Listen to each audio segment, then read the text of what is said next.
Hey, good morning, everyone. Gail Woodard here. I'm the CEO and publisher at Dudley Court Press, where we turn thoughtful people into successful published authors. Today, I want to talk about the subject of author platforms, just what that is and why it should be important to you if you are an aspiring author. If you've already published a book, you already know how tough it can be to sell your book. If you're still working on your first book, you'll learn the statistics eventually. But let me tell you a few things. In 2017, 2016, the total number of books published was 1 million books, and that's up from 700,000 just a few years ago. So figure on more than 1 million books being published every year, year after year. That's a lot of competition.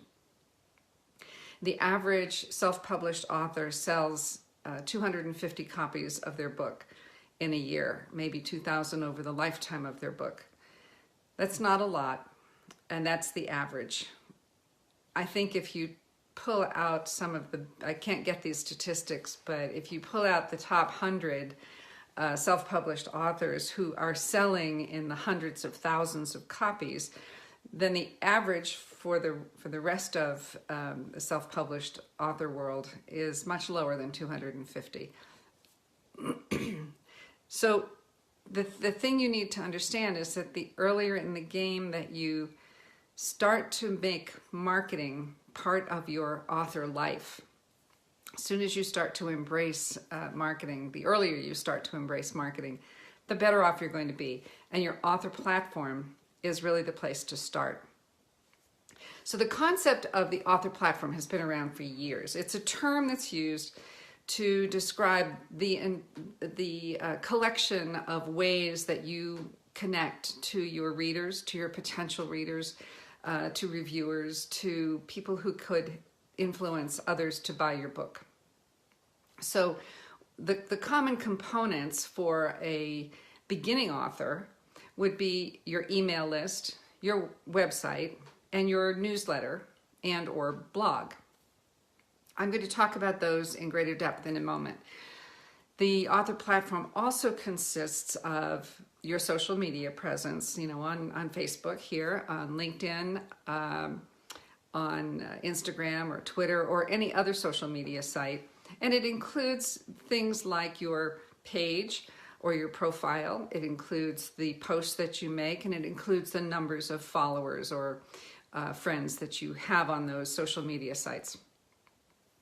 Your author platform also, another component of your author platform would be any professional or social association or organization that you're part of, particularly where you may have a leadership role or some other role where you are able to connect with other members easily. Assets such as other books that you've published or articles that you've written and published, or any media coverage that you have and you've got recordings of, all of those are assets that sit within your author platform. Other parts of your author platform would be your existing clients or customer list, any media connections that you have, or activity if you currently write for some newsletter or magazine or something, where if you contribute on a regular basis, that becomes part of your author platform. A couple of other things that are part of your author platform will be your author page on Amazon, for example, or Goodreads, or any other social or internet website that has to do with books and authors, and also all the friends, connections, and relationships that you have online or offline that can help you to market your book now or in the future.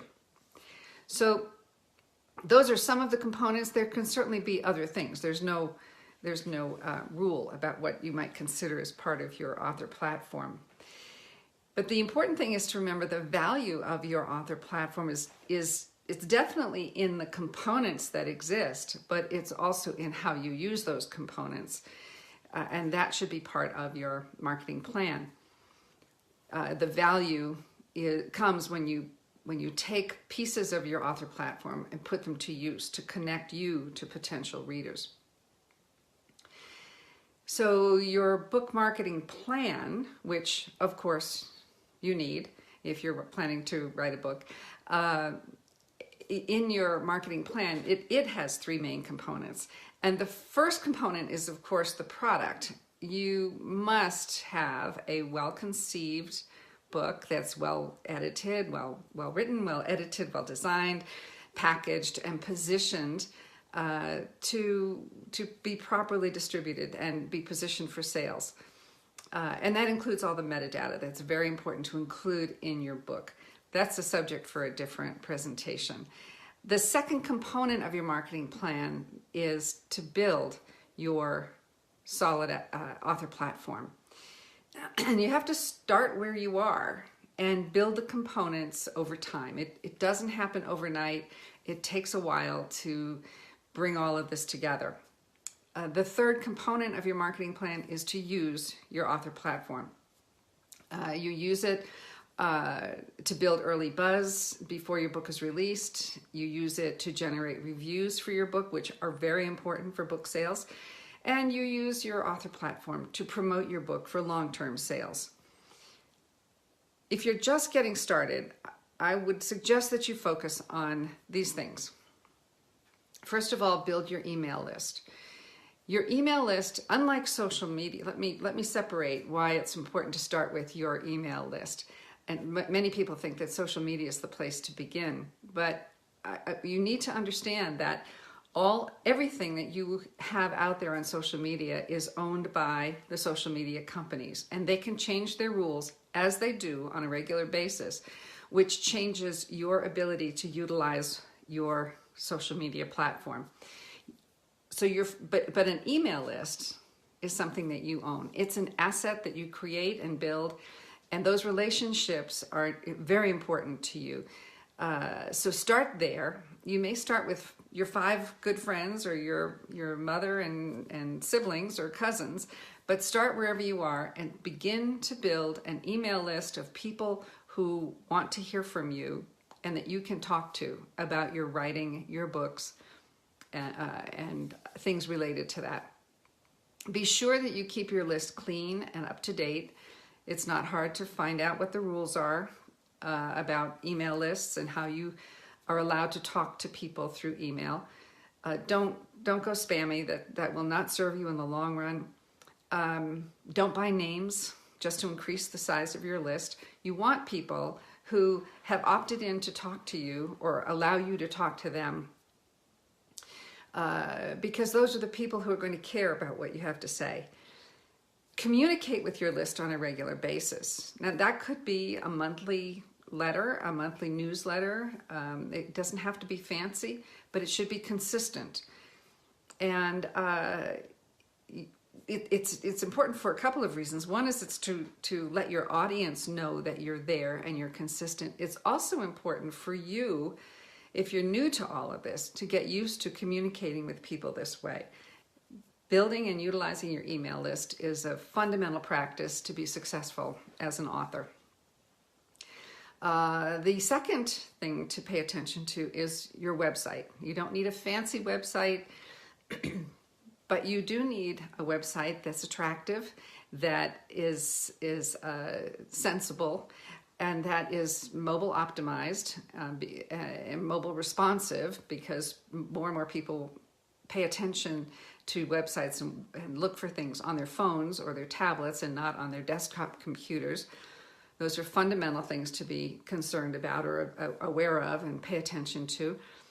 And then the other thing is you have to keep your website alive. You have to keep, and the way you do that is think about all the search engine robots are like, they need food. And the way I like to describe it is that your blog posts are the food for search engine robots. And so if you provide food on a regular basis through interesting blog posts that relate to you and your books and your topics, then the search engines will keep coming back to feed at your trough, which means that they will continue to make your website available in the search engine results. If you put up a website and leave it and don't ever do anything more about it, it goes to the bottom of the heap and no one will ever find you. So the simplest thing is to get into a routine of every week posting a 500-word blog post to your website. The email list and the blog posting on your website are two of the absolute fundamentals that you should be paying attention to. And the third thing, if you're just getting started, is to do an audit of your author platform. All those things that I mentioned, just make a list of what you have, what you do, what components are there that you can call on, and then make maybe a 90-day plan to pick 2 or 3 things to either start with, or build out and utilize more effectively. Starting now, even if you're still writing your book, begin to build out and make more robust your author platform. So remember that it's better to get one thing done than 3 or 4 or 5 things half done. A wise business coach once told me, and I have this above my desk and I look at it every day, you only get results from things that you finish and implement. So pick a couple of these ideas, and over the next 90 days, do your audit, get your email list going, and plan to get your website up and running with regular blog posts. And if you're beyond that, pick some other things that are part of your author platform and build those out. So to recap, if you intend to be a successful author, first of all, welcome marketing into your life. Very important to embrace it. Secondly, start building and using your author platform. Start with your email list and website, do an audit, and then on a regular basis, build out the activity for marketing based on your author platform. Thanks for joining me today. See you next time. And by the way, if you'd like more information or some help, you can contact me through our website at dudleycourtpress.com. See you later.